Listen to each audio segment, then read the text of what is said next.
Kita sekarang ada di Museum Kailasa, Dieng, Kabupaten Banjarnegara. Lewatnya bisa lewat Wonosobo ya.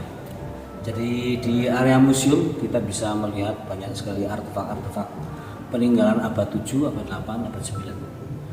Bahkan Bapak Otto Suprapto yang menulis buku tentang Dieng Poros Dunia bahwa pemujaan Siwa itu sudah ada ketika abad 4 di area Dieng yang kita jelajahi sekarang ini ya. Di kanan kiri kita ada arca-arca. Di Dieng ini merupakan tempat pemujaan Dewa Siwa. Jadi tidak ada kerajaan, tapi di Dieng merupakan tempat-tempat pemujaan yang ditulis oleh Stanford Raffles tahun 1817. Disebutkan bahwa di Dieng ada kurang lebih 400-an situs. Ada percandian, bangunan-bangunan roman, kemudian Abad Candi Perwara, kemudian ada asrama-asrama murid-murid agama Hindu pada waktu itu yang mereka belajar tentang agama Hindu.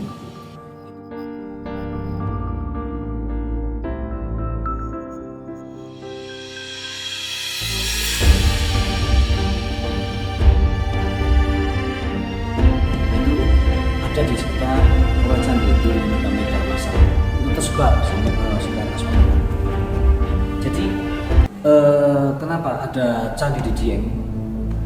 Bahwa di tanah Jawa ini waktu itu terjadi nomeder besar-besaran, yaitu mulai abad 2 dan 4. Itu bangsa India Bali datang ke tanah Jawa yang mereka sebut pindah. Nah, kenapa mereka pindah? Karena terjadi goncangan kelaparan karena peperangan, dan kemudian di sana makanan juga sulit karena kekeringan. Akhirnya mereka memutus hubungan kerajaan untuk mencari tempat untuk mereka bisa melanjutkan kehidupan lagi. Ketemulah Jambudwipa yang mereka sebut ada tanah Jawa ini. Mereka sandar di sekitar Serang, Banten. Ya. Nah, sebelum saya ceritakan tentang peradaban Hindu yang masuk ke Indonesia, kita akan mengulas sebentar tentang kenapa ada candi di Dieng. Pada waktu itu bangsawan kerajaan dari Hindu itu mengatakan tolong carikan tempat yang tinggi untuk pemujaan Dewa Siwa.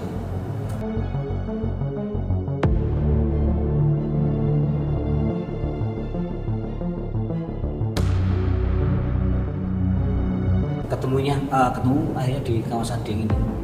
Syaratnya ada 5 ya.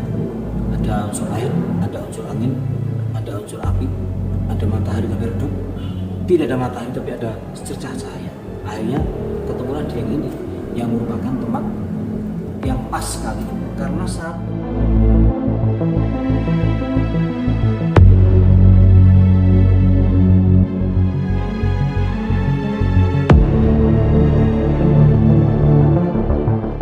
untuk membuat candi Dieng atau syarat untuk membuat candi untuk pemujaan Siwa itu syaratnya ada telaga yang merupakan tempat untuk bermain para dewa-dewi ya.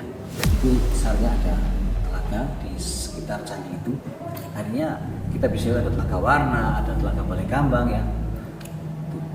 Nah, candi itu merupakan imitasi atau tiruan atau angan-angan mereka bahwa ini gunung Himalaya. Semakin mereka tinggi naik ke puncak gunung dekat dengan dewanya, itulah yang dicari. Akhirnya ketemulah lokasi Dieng ini dibuat semacam miniatur gunung Himalaya itu candi.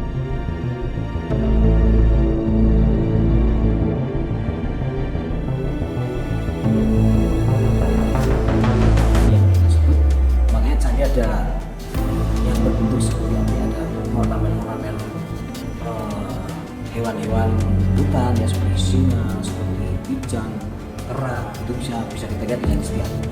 Nah, kemudian ada unsur-unsur atau akar-akaran pohon ya, kita bisa lihat dengan juga.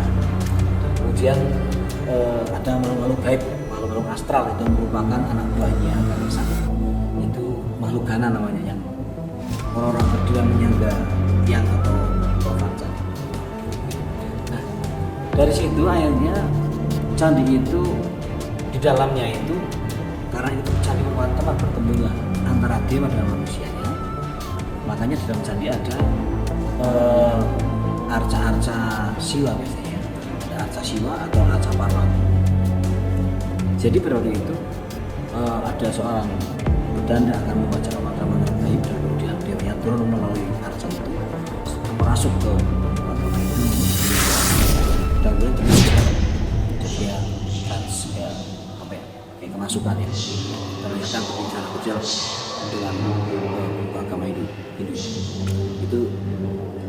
Dan di jendela-jendela candi biasanya ada arca-arca Ganesha atau arca yang lain.